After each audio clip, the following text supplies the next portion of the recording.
All right, good evening, everyone. It is yours truly, Mr. Sunshine Locksmith Eddy, coming to you live.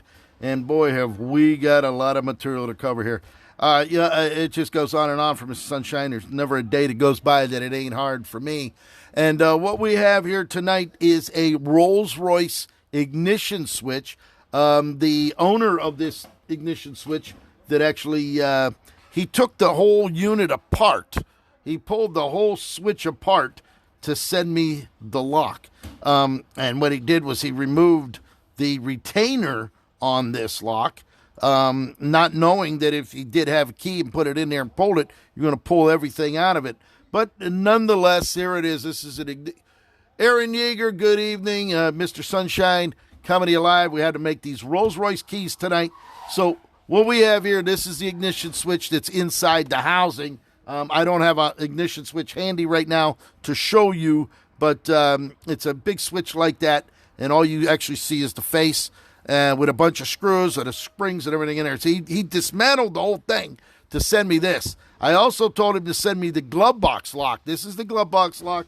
These are made by Yale. This is a Yale lock, Rolls-Royce commissioned Yale way back at the beginning to create their locks with a special keyway. They wanted something that was high security, that had a lot of grooving in it.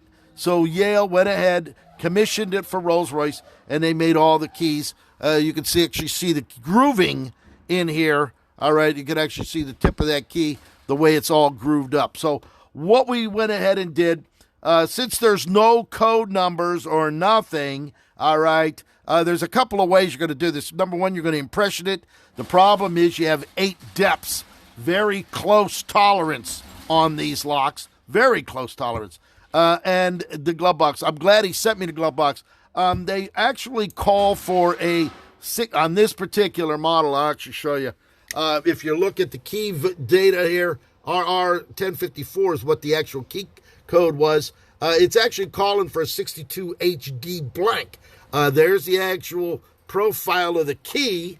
All right. So what we did, we went ahead and I cut one on the blank. All right. You can see that. Look at that right there. You can see the way those two at the end. The other one, the cut would be 4145. So you can see the first one is a 4. The top one is a 1 and then a 4 and then a 5. You can see the way it's made, and that's the way we made the key.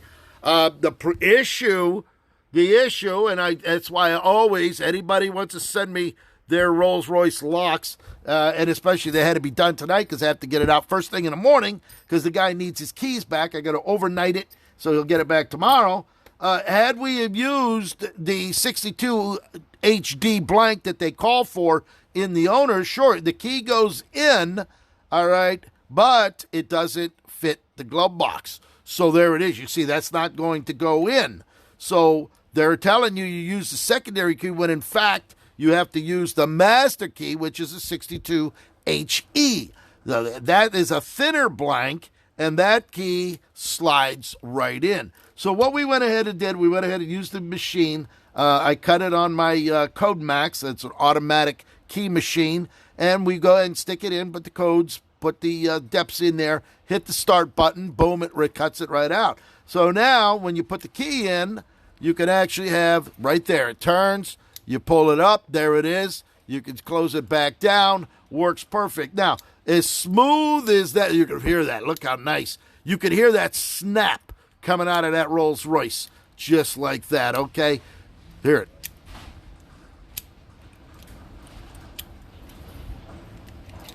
Just like that. Now, that lock doesn't have any WD-40. I never even lubed it up when I went ahead and did this.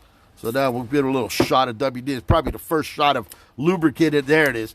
It hasn't had lubricant probably since the day it left the factory. All right, so we got that one done. So now let's do the ignition switch. Now, what I reminded you earlier, when he dismantled the entire ignition, he took the back of the retainer off. If you see that groove right there, if I go ahead, I'm going to put this key in, and we're going to turn it. Look at that. Beautiful. Nice and smooth. Works beautifully. If you don't know, see, I've been a locksmith, if you just pull this out, you're going to pull the whole plug, all the pins, all the springs and you're going to have a big mess because then we're going to have to put all the springs and the pins back up in the upper chamber here, and I don't want to have to do that. So what we're going to do, every time I go to pull a key out, I hold my finger to pull it out like that. Now the pins went down, and it locks it in place. You can see that just like that. So you got to remember when you're putting those keys in, if you just turn it, if you don't remember that the retainer's on the back, you're going to pull it out, and you're going to have a real big mess. So what I'm going to do, I'm doing this video because I'm going to actually send it to the owner, and I'm going to remind him, do not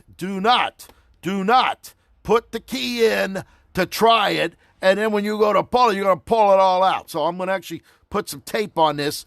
Do not put your install key until you put the retainer back on the back. These keys here, these are made by Ilco. These are the actual Ilco keys. They're actually several dollars a piece because they're so rare.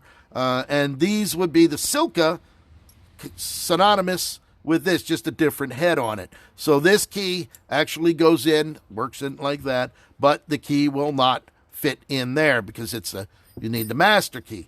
So I'm going to cut him on 2 masters, so I'm going to make him another key like this. I'm not going to give him the key that it calls for because what's the use? It's going to fit the ignition and may fit the doors, but it's not going to fit the glove or the trunk lock. So I might as well give him 2 master keys. This way everything's going to work for him just like that.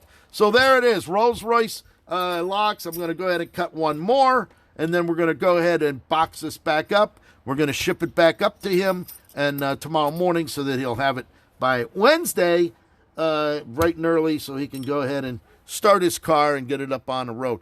I hope he can put that ignition switch back. I won't be surprised if he doesn't mail the entire thing down here, and then I'm going to have to piece it all back together. I've done quite a few of them over the years, so I would have no problem. I'm surprised that he was able to take it all apart, and hopefully he puts it back in and times it so that all the switches and the wire and the springs in there all coincide and work properly.